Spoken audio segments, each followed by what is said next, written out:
দেখছে নিউজ 24 আপনাদের সঙ্গে রয়েছে আমি সম্প্রতি। আর যে খবরের দিকে নজর রাখবো, ব্রিগেড প্যারেড গ্রাউন্ডে উদ্ধার মৃতদেহ। সকালে ব্রিগেড প্যারেড গ্রাউন্ডে দেহ দেখে চাঞ্চল্য ছড়ায়। কি করে এখানে এলো এবং মহিলার দেহ বলেই জানা যাচ্ছে, সেটা খতিয়ে দেখছে ময়দান থানার পুলিশ। আমাদের প্রতিনিধি অয়ন রয়েছে আমাদের সঙ্গে, সরাসরি চলে যাবো অয়নের কাছে। অয়ন, সাত সকালে ব্রিগেড প্যারেড গ্রাউন্ডে দেহ, তাও মহিলার, কি এখনো পর্যন্ত কি জানা যাচ্ছে? দেখো, আমি যেখানে দাঁড়িয়ে রয়েছি সেখান থেকে ঠিক পেছনের দিকে যে রাস্তাটা সোজা চলে যাচ্ছে, যেটা গাড়ি ঢোকে, সেই রাস্তাটা গিয়ে পৌঁছচ্ছে ক্যাসিউরিনা অ্যাভিনিউতে। এখন ক্যাসিউরিনা অ্যাভিনিউ থেকে গাড়িতে করে এখানে এনে এই মহিলার মৃতদেহ ফেলে যাওয়া হয়েছে বলে পুলিশ প্রাথমিক অনুমান করছে। ইতিমধ্যেই ঘটনার তদন্তভার হাতে নিয়েছে লালবাজারের গোয়েন্দা বিভাগ বা ডিডি। আমরা এখনো পর্যন্ত যেটা জানতে পাচ্ছি যে এই গার্ডরেল দিয়ে ঘেরা যে জায়গা, সেখানে সকাল 7:15 দুজন প্রাতঃভ্রমণকারী তারা প্রথম এই মহিলার মৃতদেহ দেখতে পান এবং তারা সঙ্গে সঙ্গে এখানে ময়দান থানার যে পেট্রোল ভ্যান রয়েছে, টহলদারি পুলিশ, তাদেরকে বিষয়টা জানান।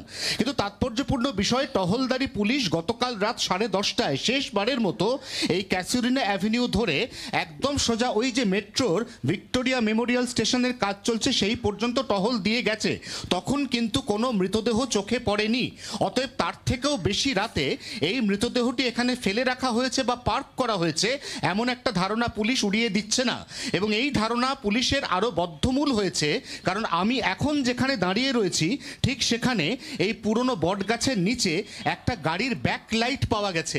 এখন পুলিশের যেটা অনুমান, তড়িঘড়ি এখানে মৃতদেহ ফেলে গাড়িটি যখন এই রাস্তা দিয়ে ঘুরছিল তখন কোনোভাবে গাছের গায়ে গাড়িটির ব্যাকলাইট ধাক্কা খায়, খুব সম্ভবত এই জায়গায়, এবং তারপর সেখান থেকে ব্যাকলাইটটা খুলে নিচে পড়ে যায় এবং গাড়িটি দ্রুত এখান থেকে চলে যায়।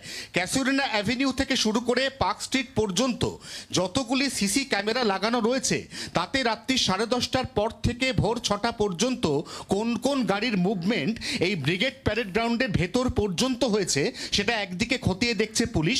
কারণ যে মৃতদেহ পাওয়া গেছে তার পরনে ভদ্র পোশাক, তিনি মধ্যবয়স্কী মহিলা, তার 45 বছর বয়স, তার শরীরে একাধিক পুড়ে যাওয়ার ক্ষত রয়েছে এবং সেই ক্ষতগুলিও পুরনো, কারণ পুলিশ যে অবস্থায় দেহটি উদ্ধার করেছে সেখানে রাইগর মর্টিস সেট ইন করেছে, অর্থাৎ দেহটি গতকাল বা গত পরশুর নয়, তারও কিছুদিন আগের বলেই পুলিশ মনে করছে।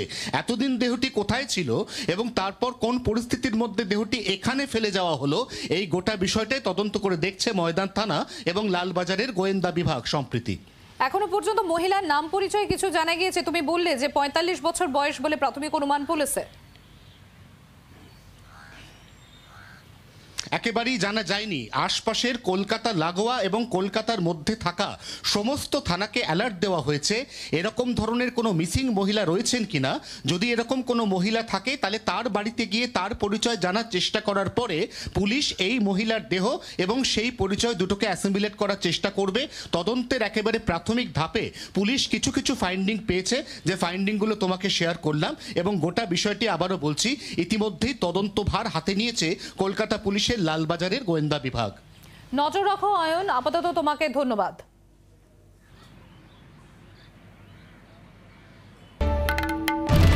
বাংলার আওয়াজ, বাঙালির আবেগ, জি 24 ঘন্টা।